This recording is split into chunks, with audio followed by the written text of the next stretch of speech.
Bienvenidos a Luces, Cámara, Popcorn y seguimos en el mes dedicado a la mujer. Bienvenido, Nicolás. Muchas gracias, Heriberto. Bienvenidos ustedes también y muchas gracias a Hotel Mirador Plaza por habernos prestado sus instalaciones para poderle llevar el programa hasta su casa. El día de hoy nos trasladamos hasta Vancouver, donde Germán nos trae una entrevista súper especial con una mujer muy especial que está a cargo de efectos especiales, Carolina Jiménez. Pero para comenzar, Carolyn Vides nos trae un reportaje muy interesante sobre grandes actrices de Hollywood. Así que comenzamos. Tan solo unas semanas nos separan de conocer quién será la nueva ganadora del Oscar de la Academia de Hollywood a Mejor Actriz. Sin duda, una de las estatuillas más prestigiosas dentro de la gala referente de las artes y las ciencias cinematográficas.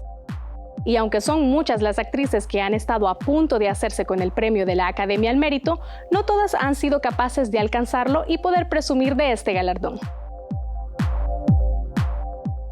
Desde 1929, la Academia de Artes y Ciencias Cinematográficas de Estados Unidos realiza año a año el evento más importante para el mundo del cine, la Gala de los Premios Oscars.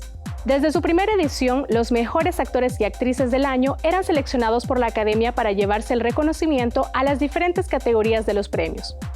Los elegidos son votados por los más de 9,000 miembros de la Academia de Hollywood según su rubro. Esto quiere decir que los actores nominan actores, los directores nominan directores y así con cada categoría. Hoy recordamos qué actrices ganaron más Oscars a lo largo de sus 92 ediciones, así como otras de sus compañeras de profesión con mayor número de estatuillas entre su palmarés. Si eres un verdadero amante del espectáculo y la cultura, repite con nosotros la frase mágica "And the Oscar goes to" y descubramos juntos las mujeres que han marcado historia dentro del cine. Katharine Hepburn. En más de medio siglo como actriz, Katharine Hepburn consiguió alzarse con esta especial estatuilla hasta en 4 ocasiones por Gloria por un día de 1933. Adivina quién viene a cenar esta noche de 1967. El León en invierno de 1968 y En el estanque dorado de 1981. Actualmente es la actriz con mayor número de Oscars dentro de su palmarés. Aún así, pudieron llegar a ser más, ya que Katharine estuvo nominada hasta en 8 ocasiones. A esos galardones hay que añadir otros premios dentro de la industria del cine como sus 3 BAFTA, un Emmy y un premio a la mejor interpretación femenina recibido tanto en el Festival de Cannes como en el Festival de Venecia. Ingrid Bergman. Ingrid Bergman es la segunda actriz dentro de este particular ranking de mujeres con más Oscars de la Academia. Un total de 3 estatuillas durante toda su trayectoria profesional. Sus 2 primeros Oscars los consiguió como mejor actriz protagonista en 1945 por Luz que agoniza y 1957 por Anastasia. Y en 1974, el último ya como mejor actriz de reparto por su papel en el asesinato en el Orient Express. Su maravillosa forma de actuar fue reconocida en multitud de eventos y premios del cine y el teatro. En total, 5 Globos de Oro, un premio Tony, 2 Emmy y un BAFTA.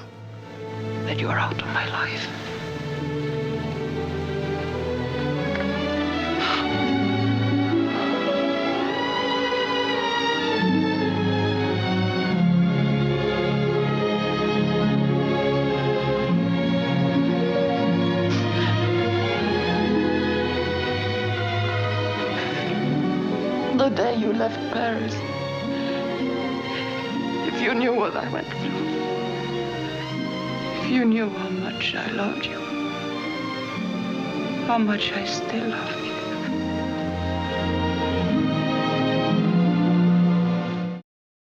Thank you, my dear. Welcome, my dear. Meryl Streep in Kramer. Al igual que Ingrid Bergman, Meryl Streep posee ya un total de 3 Oscars desde que iniciara su carrera como actriz. La primera estatuilla la consiguió en 1979 con su papel como actriz de reparto en Kramer vs. Kramer. Años después, lograría llevarse el premio a Mejor Actriz en La Decisión de Sophie, de 1982, y La Dama de Hierro, de 2011. Pero esto no es todo. Además de ser la tercera mujer en este listado, Meryl Streep es también la actriz con más nominaciones al Oscar. Hasta en 21 ocasiones, 14 de ellas como actriz protagonista y el resto en la categoría de mejor actriz de reparto. Herman, look. Terrific.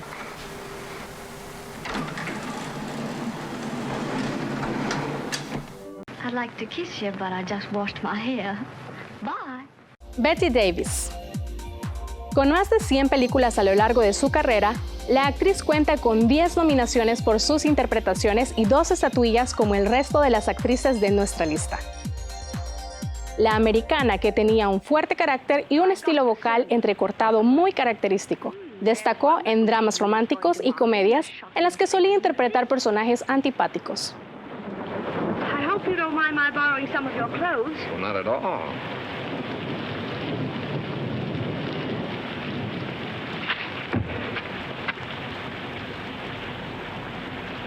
Sorry. Ladies and gentlemen, welcome to this two-time Oscar winner and all-time film favorite, Miss Olivia de Havilland. Olivia de Havilland. Fallecida recientemente a los 104 años, fue considerada por algún tiempo como la última superviviente de Hollywood clásico. Nacida en Tokio y de nacionalidad británica, es uno de los grandes mitos de la historia del cine. Su actuación en La Heredera ha sido considerada una de las mejores actuaciones femeninas de todos los tiempos.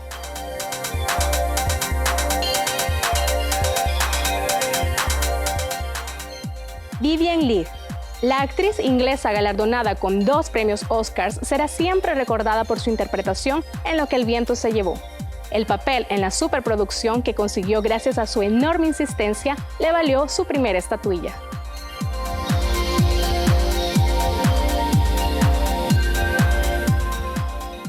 Elizabeth Taylor. 2 estatuillas tiene también la actriz americana de origen británico, conocida como una de las más bellas de Hollywood, y su afición a las joyas. 7 maridos y 8 bodas completan su currículum. And I'm not going to give a damn what I do, and I'm going to make the biggest goddamn explosion you've ever heard. You try and I'll beat you at your own game. Is that a threat, George, huh? That's a threat, Martha. You're going to get it, baby. Be careful, Martha. I'll rip you to pieces. You're not man enough. You haven't the guts. Total war? Total.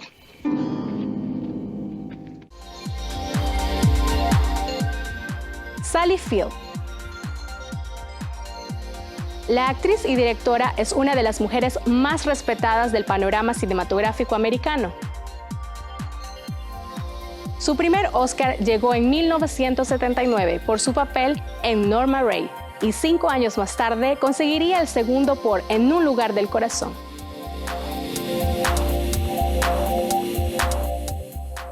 Judy Foster. Considerada una de las mejores intérpretes de su generación, es licenciada magna cum laude en literatura por la Universidad de Yale. Actriz, directora y productora, consiguió su segundo Oscar gracias a su mítico papel en El silencio de los corderos.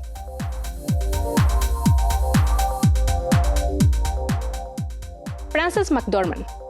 La ganadora del Oscar a la Mejor Actriz 2017 por su interpretación en 3 anuncios por un crimen, está casada con Joel Cohen y ha protagonizado varias películas de los hermanos Cohen. Gracias a su papel en Fargo, obtuvo su primera estatuilla en 1996 y este año se perfila como una potencial ganadora. ¿Cuál de estas actrices es su favorita? La mía es y siempre será Meryl Streep. ¿Cuál otra considera que debió haber estado en esta lista? Déjenos sus comentarios en nuestras redes sociales.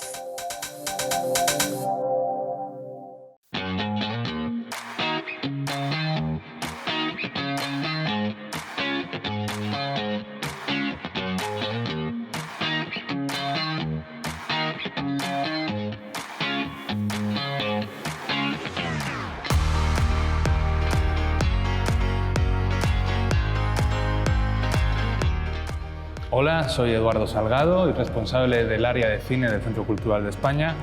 El Centro Cultural de España lleva acá, como algunos sabrán, más de 20 años y desde entonces hemos tenido una programación prácticamente permanente de cine, especialmente de cine español.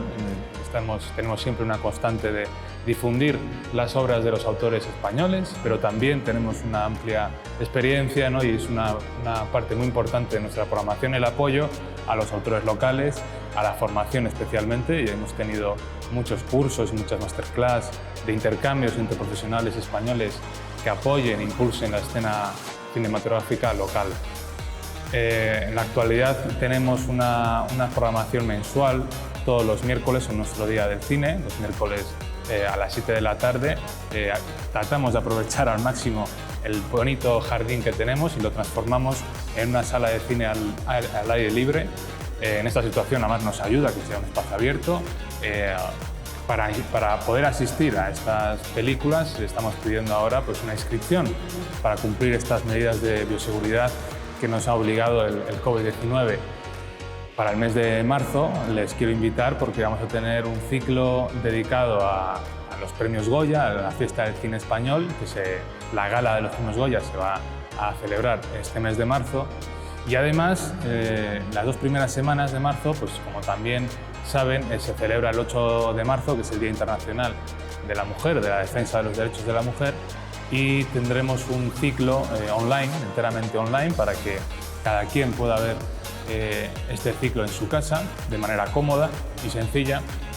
Un ciclo dedicado, un ciclo que hemos conseguido en colaboración con Cortos España, que es una institución que se dedica a apoyar a los jóvenes autores en género más pequeño, ¿no? Del cine, los cortometrajes, y en este caso se ha armado un ciclo dedicado a mujeres directoras, a directoras mujeres que están empezando en este mundo del cine. Es un ciclo con una temática también que trata de ver, violencia de género, inmigración, emigración, desde un punto de vista pues, femenino, con directoras mujeres y actrices también mujeres. Un ciclo bastante variado que ha pasado a varias de los cortos, son 5 cortometrajes y varios han sido nominados a los premios Goya y han tenido reconocimiento internacional y los podremos ver en las 2 primeras de marzo. Espero que les haya interesado. Por supuesto, queremos verles a todos pasar por nuestro jardín y por nuestros ciclos. Les invito a todos los que tengan también esa chispa de querer ser cineasta. Seguro que vamos a tener cursos, talleres, conferencias con cineastas salvadoreños, con cineastas españoles y de otros países de Latinoamérica para seguir construyendo una escena del cine en El Salvador más inclusiva y con más oportunidades. Aquí les esperamos en el Centro Cultural todos los miércoles con nuestros ciclos de cine. Muchas gracias.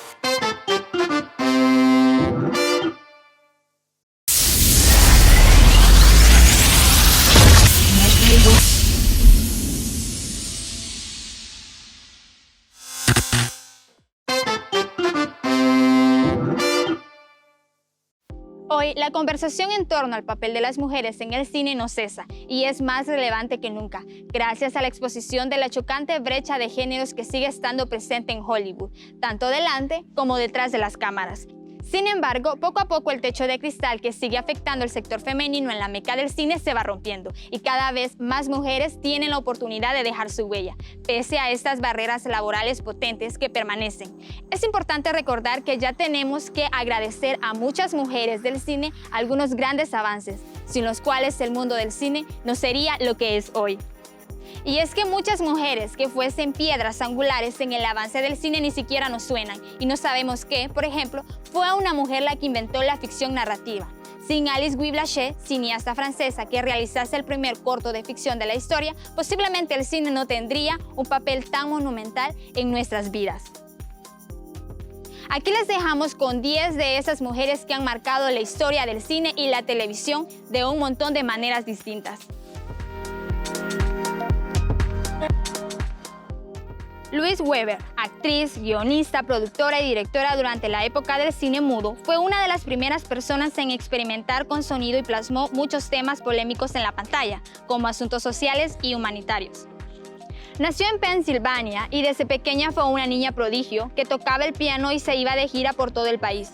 Originalmente fue empleada por Alice Guy Blaché y su marido para hacer la música en sus películas. En 1908 empezó a escribir sus propios guiones. Más adelante, en 1914, se convirtió en la primera mujer norteamericana en dirigir un largometraje, El mercader de Venecia. Y en 1915 escribió y protagonizó Hypocrites, cinta con la primera escena que muestra la desnudez de una mujer. Sus películas abordaron temas muy polémicos, como la drogadicción y el alcohol. Fue una de las directoras más experimentales e influyentes en la época muda del cine en Hollywood, y la primera mujer norteamericana en empezar y dirigir su propio estudio, en 1914. Sfir Shuv, una de las únicas directoras en la Unión Soviética, fue pionera en el desarrollo de documentales periodísticos. Shuv nació en un pueblo en Ucrania y, durante los años previos a la revolución, estudió literatura en el Instituto de Educación Superior de Mujeres en Moscú. Durante sus estudios, se involucró en el teatro soviético y colaboró en sus obras con el director Vsevolod Meyerhold. En 1922 empezó a trabajar para Gocinco, el estudio del Estado, como editora, y su tarea era censurar películas extranjeras para que encajaran con la ideología soviética. Hizo su primer propio proyecto en 1927, La caída de la dinastía Romanov, un documental que fue elogiado por ser propaganda gubernamental. Hoy en día, su estilo periodístico es considerado como el origen de la técnica moderna de compilación. Su influencia alcanzó los Estados Unidos durante los años 30 y en 1932 tuvo un papel significativo en el desarrollo del primer documental soviético con sonido.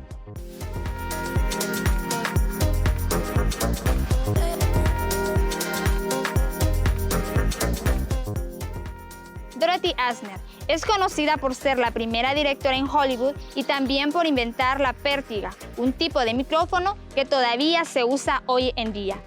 Asner se crió en Los Ángeles, en pleno Hollywood, donde su padre tenía un restaurante al lado de un teatro popular. Aunque durante la infancia estaba sumergida en el mundo de actores y actrices famosos, después de acabar el colegio, inicialmente decidió seguir su carrera como médico. Sin embargo, después de 2 años, dejó sus estudios para sumergirse en el mundo del cine. Empezó a trabajar para Paramount como taquígrafa de guiones, pero pronto logró empezar a trabajar como editora y guionista. Después de bastantes años, decidió que quería ser directora y amenazó a Paramount con marcharse si no le daba una oportunidad. Por lo tanto, en 1927 hizo su primera película, La reina de la moda. Para dicho estudio y después de su éxito, le llovieron los proyectos. Asner es recordada como una de las figuras de Hollywood más importantes para el movimiento feminista, y su obra más aclamada por ello fue Baila muchacha baila, protagonizada por Maureen O'Hara y Lucille Ball. En total dirigió más de 20 películas y fue la única directora de Hollywood en aquel momento. Fue una de las primeras figuras públicas de LGBT. Aunque era un escándalo en su momento, Asner vivió con su pareja Marion Morgan, bailarina, coreógrafa hasta su muerte. Margaret Booth, editora de películas norteamericana, tuvo un importante papel en el desarrollo de la técnica de edición de cortes invisibles. Booth empezó su carrera como editora de videos en Hollywood cuando solo tenía 17 años. Trabajaba para Louis B. Mayer cuando era productor independiente en 1924. Cuando el estudio se convirtió en Metro-Goldwyn-Mayer, se convirtió en asistente del director de la compañía. Booth editó cientos de películas durante su vida e incluso fue nominada para un premio de Oscar en 1935, gracias a su trabajo con la tragedia de Bourdain. Booth, que trabajó como la editora principal de MGM entre 1939 y 1968, fue descrita por Village Voice como la autoridad última de todas las películas que produjese en los estudios durante los 30 años. Hoy en día es considerada como una de las principales impulsoras de la técnica de cortes invisibles, el estilo de edición que apuesta por hacer transiciones sencillas entre los planos para conseguir que los espectadores se centren en la historia y no se den cuenta del cambio. Charlotte Reiniger, conocida como Lori, fue una directora alemana pionera de la creación de animación de siluetas. Nacida en Berlín, mostró interés por el cine y el arte de titiriteros desde pequeña. En 1915, después de ir a una de las conferencias de Paul Wegener, Reiniger comenzó a trabajar en el mismo teatro que el director, en el que empezó a hacer atrezos entre bambalinas. en 1918, animó las ratas de madera para la película de Wegener, el flautista de Hamelin, y diseñó intertítulos con siluetas animadas. Con el éxito de este proyecto, consiguió un puesto en el Instituto de Investigaciones Culturales, un estudio experimental de animación, y en 1919 realizó su primer corto de animación con siluetas, El ornamento del corazón enamorado. Al final llevó a cabo su primer largometraje en 1926, Las aventuras del príncipe Ahmed, que fue popular en su momento. Con el ascenso del partido nazi al poder, Reininger y su marido emigraron, pero sin obtener un visado permanente en ningún país. Viajaron de un país a otro durante los años de conflicto. Después del fin de la guerra, se mudaron a Londres y ahí Reininger comenzó realizando películas. Tuvo una carrera extensa que abarcó más de 20 películas de animación con silueta en total.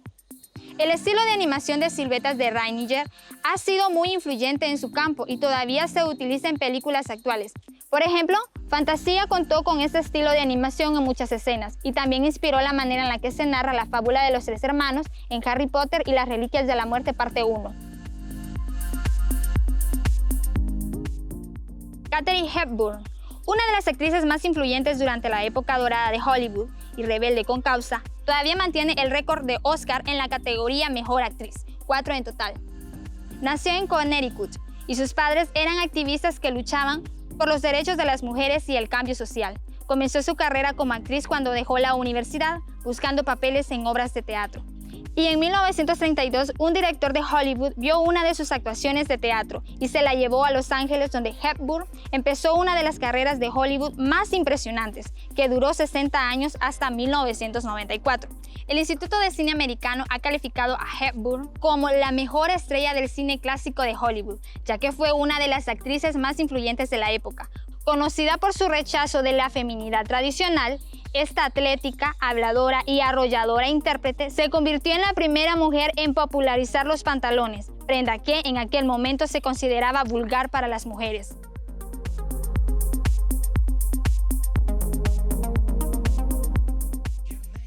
Lucille Ball, actriz, comediante, modelo, fue la primera mujer en dirigir un gran estudio de televisión. Nació en Nueva York y empezó su carrera como modelo en 1929, antes de encontrar papeles en Broadway y pequeñas películas. En los años 50 protagonizó la popular comedia Te quiero Lucy con su marido Desi Arnaz. La serie, muy querida en su momento y ciertamente relevante para la historia televisiva, se vio salpicada por la polémica cuando Ball se quedó embarazada en 1953. Y es que, aunque los guionistas incluyeron un embarazo en la trama sin problemas, la cadena CBS no quiso que una mujer embarazada estuviera en su programa. Después de luchar contra la injusticia, le permitieron hacerlo. Pero mencionar la palabra embarazo estaba totalmente prohibido. Así que Ball se convirtió en una de las primeras mujeres que trabajase en televisión durante su embarazo. Kathryn Bigelow, directora, productora y guionista norteamericana, fue la primera mujer en ganar un Oscar en la categoría Mejor Dirección. Inicialmente Bigelow estudió para ser artista en San Francisco y se licenció en Bellas Artes para terminar siendo una máster en teoría y crítica en Columbia University. Allí Bigelow desarrolló su interés por la industria del cine y empezó a dirigir cortometrajes. Hizo su primera película en 1981, The Loveless, cinta protagonizada por William Dafoe. Durante los próximos años, Bigelow se volvería más prolífica, hasta que su película Le llaman Body en 1991 popularizase su nombre entre los cinéfilos.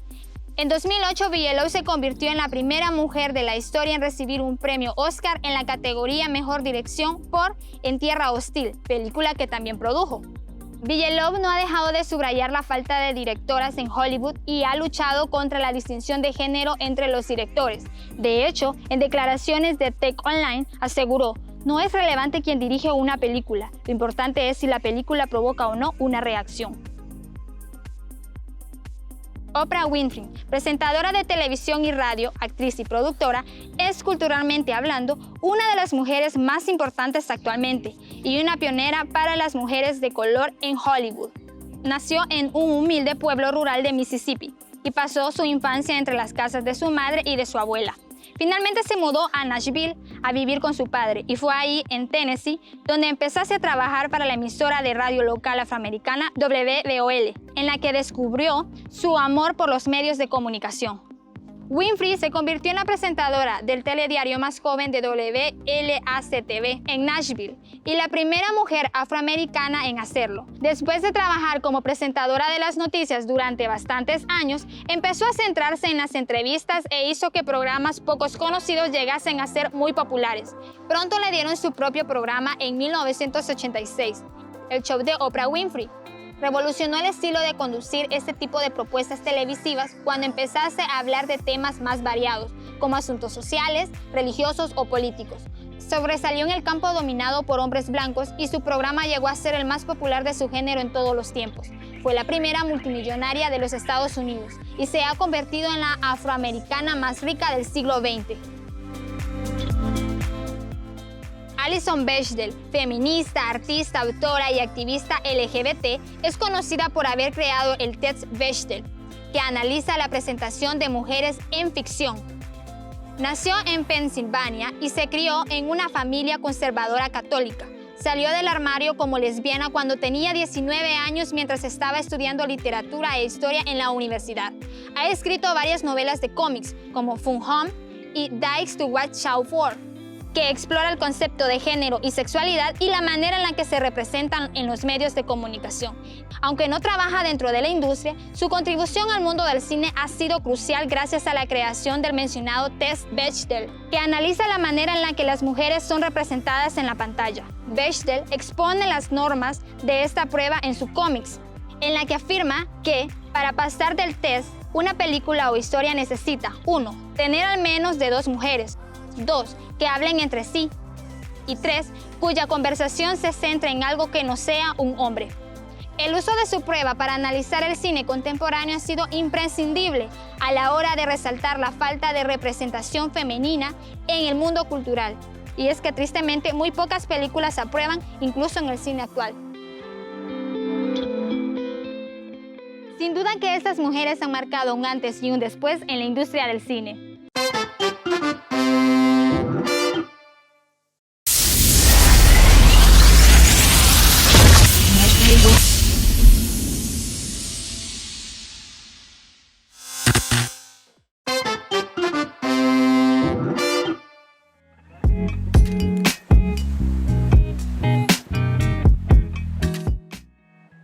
Gracias por seguir con nosotros acá en Luces, Cámara, Popcorn y nos trasladamos hasta Vancouver donde Germán está entrevistando a Carolina Jiménez. Adelante, Germán.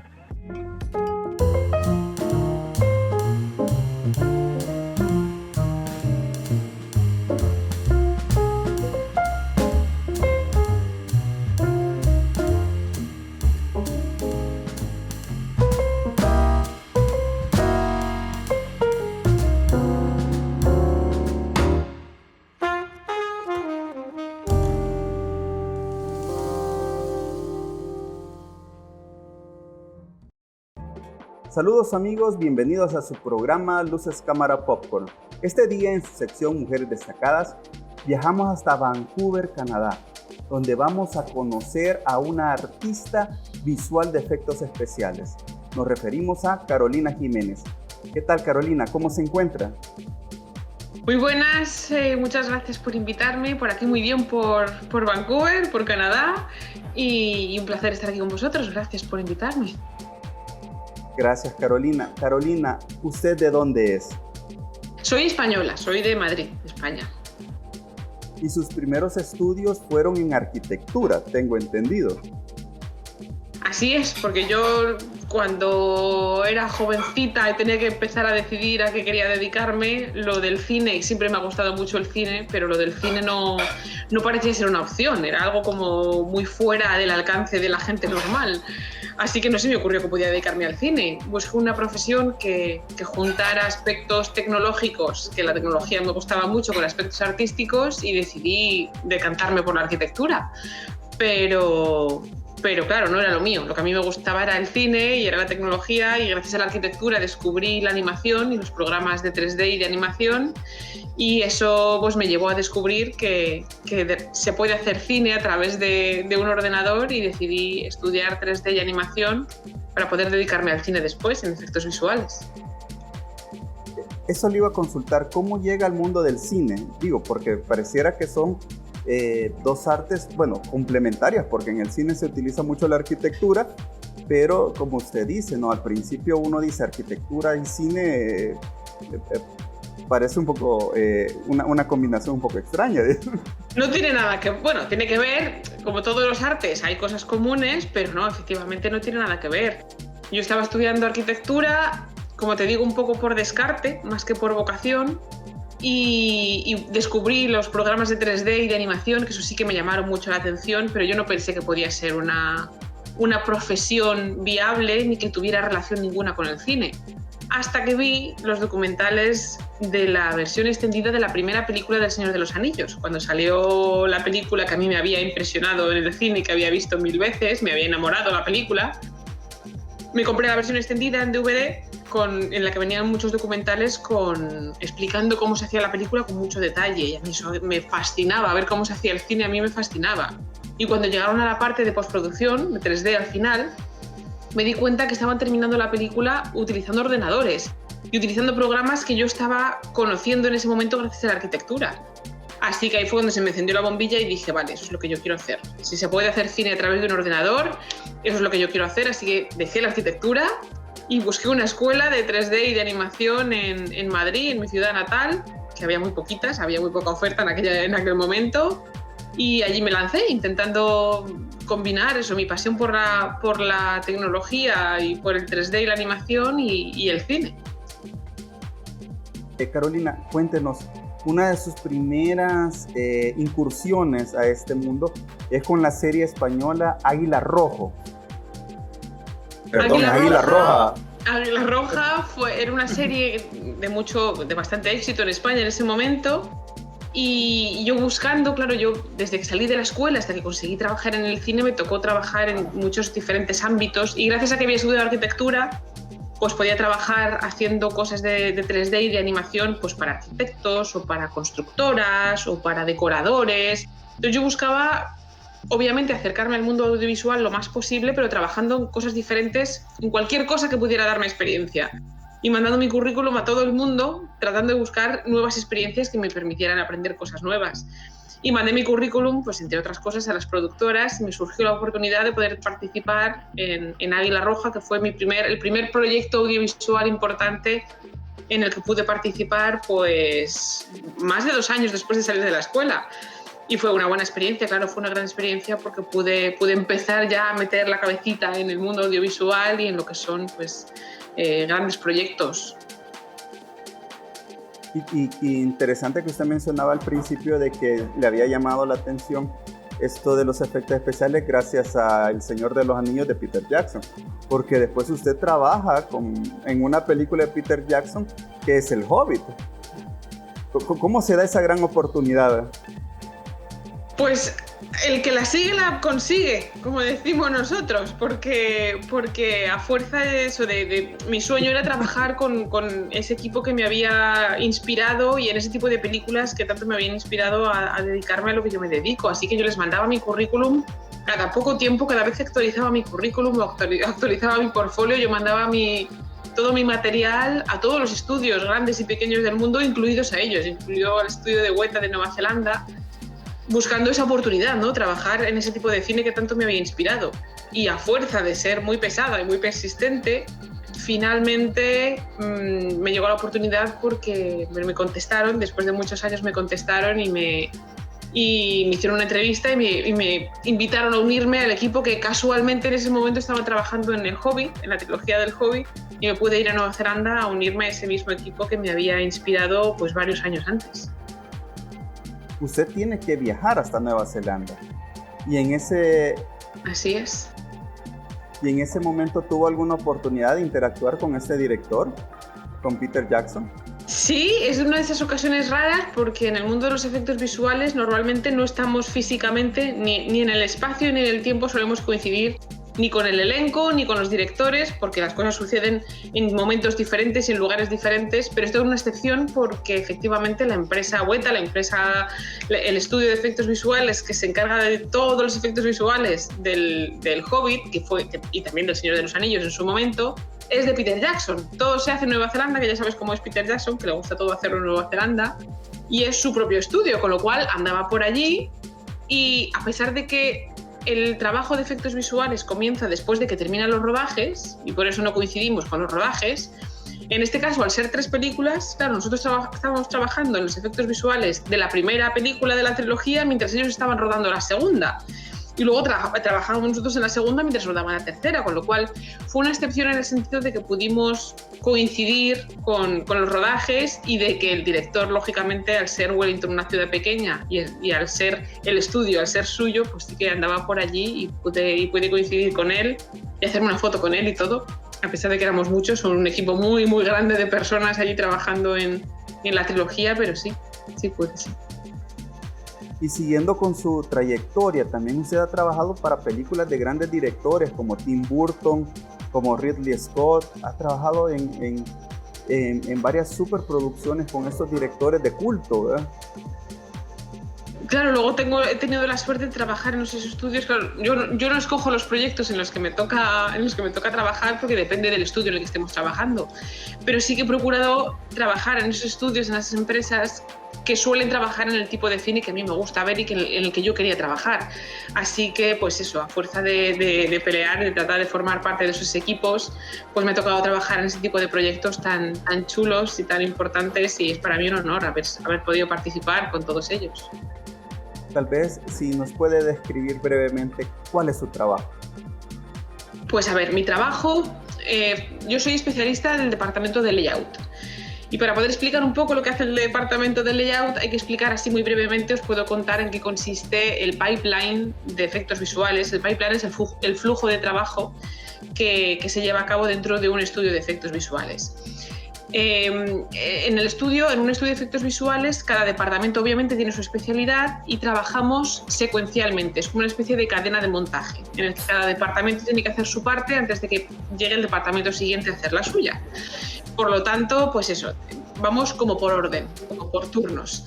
Primero suele empezar el departamento de arte, que tiene que diseñar, son los dibujantes que diseñan todos los conceptos de todo aquello que tiene que ser diseñado, primero a mano, dibujándolo, bueno, a mano, obviamente digitalmente, pero vamos, en 2D. Todo aquello que tiene que ser modelado en 3D, siguiendo esos bocetos de los artistas, los dibujantes del departamento de arte, se modela en 3D a través del departamento de modelado. El departamento de tracking genera de la imagen rodada, del plate rodada en rodaje, generan una cámara 3D que se puede utilizar, que nosotros los artistas que trabajamos en 3D empleamos dentro del entorno tridimensional. Y con todos esos elementos llega el departamento de layout, que es el mío, y lo que nos encargamos es de montar la escena y nos encargamos del encuadre, nos encargamos del set dressing, de todo el montaje de la escena, nos encargamos del movimiento y la colocación de la cámara, nos encargamos de lo que conlleva la narrativa visual de un encuadre, de un plano. Entonces, todo ese esqueleto del plano, nos encargamos de poner todo lo que tiene que estar dentro del plano en su lugar, hacemos un blocking de animación, es decir, todo lo que tiene que animarse dentro del plano y que por lo tanto influye en la composición del plano, en la composición de la escena. Nosotros lo colocamos y lo movemos en su sitio y por lo tanto, pues eso, generamos ese esqueleto, ese esquema fundamental que va a ser el plano de cada plano de la película lleva el suyo. Entonces nosotros, todos esos objetos y todos esos elementos colocados en su lugar y la cámara, sobre todo la cámara, bien puesta en su lugar y movida y animada y con el encuadre y la lente correcta, es lo que pasamos a los demás departamentos para que hagan ellos su trabajo, que son el departamento de animación, que se encargan de hacer las animaciones más detalladas, es el departamento de texturas, de iluminación, el departamento de efectos, que se encargan de añadir las explosiones, el humo, el fuego, la lluvia, la nieve, todo eso lo hacen en el departamento de efectos. Y luego departamentos pues, de composición, que cogen todas esos renders de todo ese trabajo que hemos hecho entre todos y lo ponen todo junto en el departamento de composición para exportar, para terminar de exportar lo que sería la película final, a falta de colorización, banda sonora y efectos sonoros, que todo eso viene después de nosotros, lógicamente, pero bueno, así a grandes rasgos, eso es lo que hace el departamento de 3D dentro del esquema de trabajo de un estudio de efectos visuales. Muchas gracias, Carolina, por esta interesante entrevista. En este momento vamos a un corte comercial y regresamos.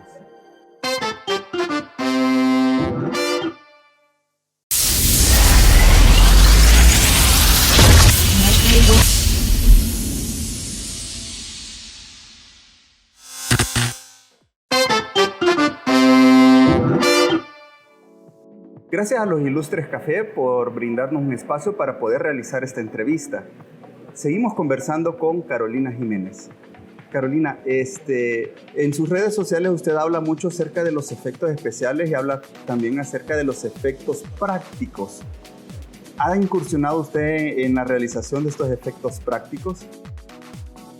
No, la verdad es que no. En los efectos prácticos, los efectos especiales, que son lo que llamamos efectos prácticos en comparación con los efectos visuales, que son los efectos digitales, a mí me interesa todo lo que esté relacionado con la cinematografía y con la producción de cine en general. Me interesa todo muchísimo. Entonces me gusta informarme y me gusta aprender del tema y me gusta mucho hablar del tema y estar explicando cómo se hace el cine en todas sus etapas. Pero no, profesionalmente solamente he tenido ocasión de trabajar en la etapa de los efectos visuales digitales. Pero me he podido colar en algún rodaje. En cuanto tengo ocasión de meterme en algún rodaje, como me gusta mucho, pues ahí me meto a cotillear y a observar cómo se hace el cine, porque siempre me ha parecido fascinante. Aprovechando y por curiosidad, ¿algún rodaje que le haya llamado la atención o alguna anécdota que nos quiera comentar? Pues no es fácil porque, como os cuento, el equipo de efectos visuales no coincidimos en los rodajes normalmente, pero efectivamente en Nueva Zelanda, en El Hobbit, sí pudimos coincidir en tiempo y en espacio con el rodaje y sí me pude colar, gracias a compañeros del equipo que me echaron una mano, me pude colar en algunos de los rodajes del Hobbit y es fabuloso, es fantástico. O sea, estar en un set de rodaje de cine de ese tamaño y de esa envergadura es algo impresionante, sobre todo si te gusta el cine, pues es ver cómo se hacen, ¿no?, los entresijos y de las bambalinas y de cómo se prepara todo para poder rodar y cuánta magia hay detrás de un plano de cine, pues es fabuloso. Aprovechando, para usted, ¿cómo sirven los efectos visuales para contar una historia? ¿O cómo los efectos visuales apoyan a la trama de la película? Pues los efectos visuales digitales no son más que una herramienta más. Es una herramienta más que está al servicio de los cineastas para contar la historia que ellos necesiten contar. Y no es una herramienta, obviamente es la más moderna porque emplea tecnología moderna. Nuestra herramienta de trabajo es un ordenador, pero no es más importante que las demás. Yo creo que el equilibrio perfecto para una película es tener todas las artes en su justa medida, que cada una haga lo que sabe hacer mejor y que estén presentes en su justa medida, y así se llega a un equilibrio en el que todas funcionan bien. Es decir, no creo yo que los efectos especiales, los efectos visuales digitales hayan venido para sustituir a nada, ni que ahora tengamos que prescindir de nada. Hay muchas artes y muchas técnicas tradicionales que se siguen empleando hoy en día y que deben seguirse empleando porque todavía funcionan muy bien, como es emplear las maquetas o postizos o trajes o las explosiones reales en set. Hay muchos trucos de rodaje, de preproducción, producción y postproducción que se siguen empleando, y los efectos digitales, pues esos, no son más que una herramienta más. Tiene la ventaja, pues eso, de que son versátiles y que hay muchas cosas que se pueden añadir a posteriori, después de haber terminado el rodaje, que antes no se podían hacer. Y además ofrecen seguridad, en el sentido de que hay muchas cosas que ya no es necesario rodarlas en set y se puede asegurar la seguridad de los actores sin que tengan que jugarse muchas veces la salud en según qué escenas, porque si lo podemos hacer digital, pues eso, que nos ahorramos. Pero no es más que una herramienta más, no es ni más importante que las demás, ni viene a sustituir a ninguna. Yo creo que lo correcto es que todas las artes estén presentes a la hora de hacer una película de cine. ¿Usted ha incursionado en esta industria especialmente en estas películas de superhéroes, de estas grandes franquicias? ¿Qué se siente al ver su trabajo después en la gran pantalla y poder decir, eso lo trabajé yo, ¿verdad? Pues a mí me sigue impresionando porque soy muy fan de ese tipo de cine, soy muy fan de la saga de Terminator o de Marvel o de Star Trek, entonces de Alien, haber podido formar parte de ese tipo de sagas, ese tipo de proyectos que tanto me gustaban de niña, que tanto me han inspirado siempre, a mí me sigue pareciendo una suerte muy grande, y ver mi nombre en los créditos al final de una película junto al de mis compañeros, a mí me sigue impresionando, es algo que todavía me sigue impresionando y que espero que no me deje de impresionar nunca, porque me siento muy afortunada de poder dedicarme a aquello que me gusta hacer. Dentro de su trayectoria hay una película que me llamaba mucho la atención, que es Joker, porque yo la veía la película y realmente no notaba los efectos visuales, o sea, me pareciera una película, de hecho me parecía que no tenía efectos visuales a computadora y me sorprendió mucho verla en su trayectoria. Tal vez si nos pudiera hablar un poco de esta película, de su trabajo en esta película. Hoy en día todas las películas tienen algo de efectos visuales, todas, aunque no lo parezca. De hecho, si no se nota es que lo hemos hecho bien. Tenemos la mala suerte, entre comillas, de que nuestro trabajo está bien hecho cuando pasa desapercibido, cuando el espectador no nota lo que hemos hecho, es que lo hemos hecho bien. Y hay películas en las que es más obvio el trabajo digital que en otras. Lógicamente, cuando tienes superhéroes peleando en naves espaciales en el espacio exterior entre galaxias, pues es obvio que hay trabajo digital. Pero hoy en día incluso las comedias románticas tienen algo de efectos visuales. Se pueden cambiar los fondos, hay que eliminar elementos que sobran, hay que añadir cosas que se ha olvidado poner o que no se han podido poner durante el rodaje. Siempre hay algún detalle digital. Todas las películas tienen un pase en una fase digital.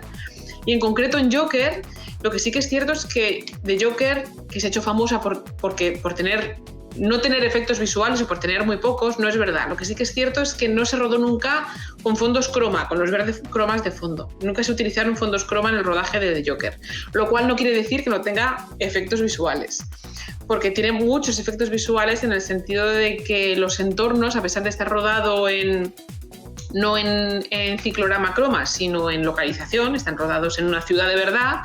Esa ciudad había que transformarla en Gotham City.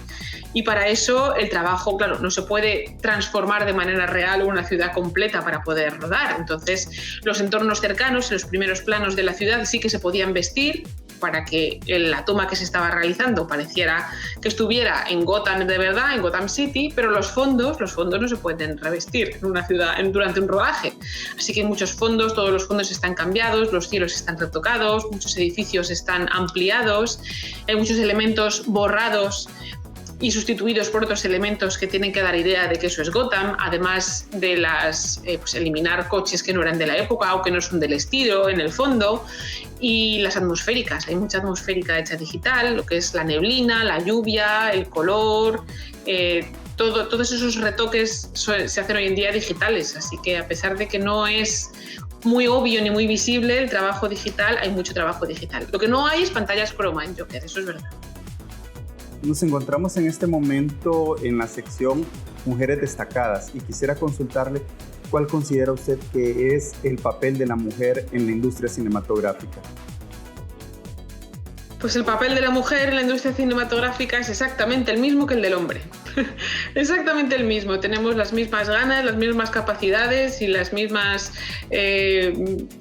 posibilidades. Vamos teniendo poco a poco las mismas posibilidades y poco a poco también llegando a los puestos de responsabilidad, las mismas responsabilidades, pero no jugamos las mujeres ningún papel que no jueguen los hombres y viceversa. Somos todos compañeros y de diferentes culturas, venimos de diferentes orígenes, con diferentes aptitudes como personas, pero no por ser mujeres o hombres tenemos diferentes cualidades. Sí que obviamente por tener diferentes, sobre todo la mezcla cultural es lo que enriquece un equipo. Así que todos somos muy capaces de aportar algo diferente a los demás y de hacer lo mismo que hacen todos los compañeros, independientemente de seamos hombres o mujeres. Y particularmente en el área de efectos visuales, me gustaría tal vez si pudiera incentivar a los jóvenes y a las jóvenes que les llama la atención este mundo, que les llama la atención crear estos universos, estos personajes?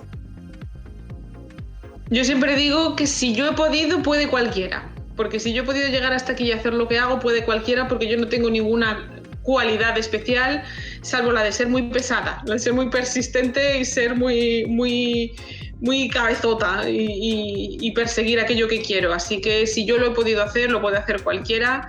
Y las cosas están cambiando en ese sentido de hombres y mujeres, porque cuando yo estudié en la escuela, hace ya pues, casi 15 años, yo era la única, éramos 2 chicas en clase. En mi clase de 3D y de animación solamente había 2 chicas. Y 10 años después, mi escuela, la escuela en la que yo estudié, me invitó a dar una charla para contar mi experiencia y mi sorpresa fue que fui a dar una charla a esa misma clase, ese mismo aula en el que yo había estudiado y había mitad y mitad, chicos y chicas. Es decir, no es que las mujeres no nos interese hacer esto o que tengamos menos interés o menos aptitudes, sino simplemente que estamos llegando poco a poco y ahora mismo las escuelas, en muchas escuelas y muchas universidades en las que se estudia esto que yo hice, pues ya hemos llegado prácticamente a ser mitad y mitad. Poco a poco esa dualidad pues está llegando también a los estudios, a los departamentos de diferentes responsabilidades.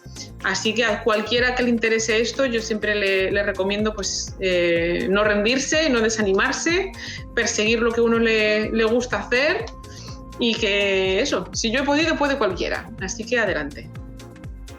Antes de finalizar, quisiera preguntarle, ¿cómo está cambiando la pandemia la industria? ¿O cómo le ha afectado a usted la industria? La pandemia, perdón. Pues en un principio nos llevamos un susto grande todos porque debido a la pandemia lógicamente hubo muchos rodajes y muchos proyectos que se quedaron en pausa, incluso se cancelaron, se pospusieron muchas fechas de estreno y hubo muchos proyectos que hubo que cancelar. Así que nos quedamos durante un par de meses, pues con la incertidumbre de no saber si habría suficiente trabajo o no y de cómo reaccionaría la industria, si sufrirían los puestos de trabajo. Y bueno, pues afortunadamente la industria se ha ido adaptando a la pandemia, se han ido adaptando los rodajes, ahora se hacen con mucha más seguridad, se hacen con mucho menos personal también, lo cual quiere decir que hay muchas cosas que se tenía pensado rodar de manera real que ahora se está haciendo de manera digital, así que curiosamente en algunos proyectos estamos teniendo incluso más trabajo los de parte de digital que antes. Y bueno, pues obviamente los cines están cerrados o no se pueden llenar todavía y vamos a tardar todavía bastante en llenar las salas de cine, de modo que también la industria se está adaptando a estrenar las películas de cine en plataformas digitales, en plataformas para que podamos todos consumir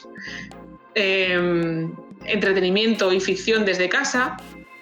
También estamos notando mucho más trabajo en series de televisión que además de en cine, porque las series de televisión están teniendo mucho más auge ahora debido a que todos estamos consumiendo entretenimiento y ficción en casa. Así que las series de televisión, las series de plataforma más que de televisión, plataformas como Disney Plus, como Netflix y como todo ese tipo de plataformas están pujando por el contenido no solo de cine propio, sino también de series. Y bueno, pues la industria se está adaptando y estamos notando este tipo de cambios, sobre todo en que estamos trabajando desde casa. Desde marzo del año pasado estamos todos los estudios de efectos visuales del mundo proporcionaron a los artistas el equipo necesario para poder trabajar con seguridad desde casa y estamos todos trabajando desde casa.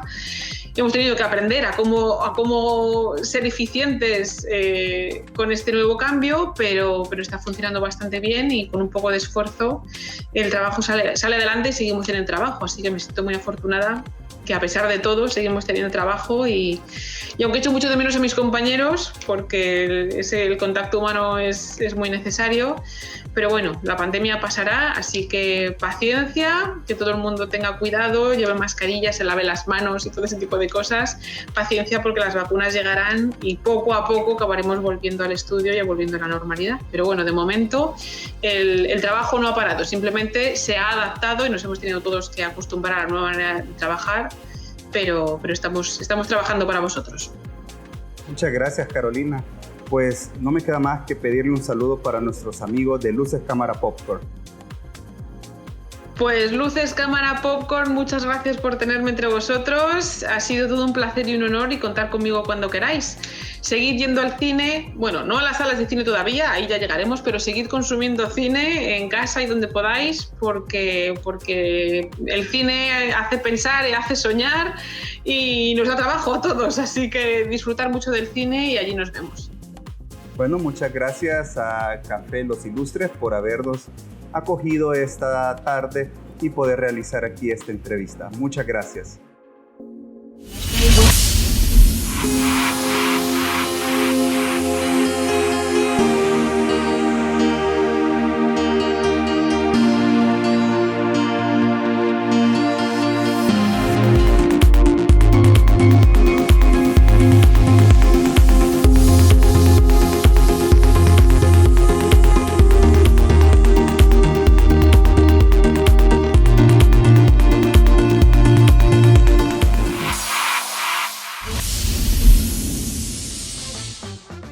La verdad es una alegría ver que mujeres como Carolina están haciendo brecha en este mundo del cine. Y mis respetos para Carolina porque tuvo la oportunidad de trabajar con uno de mis directores favoritos, Peter Jackson.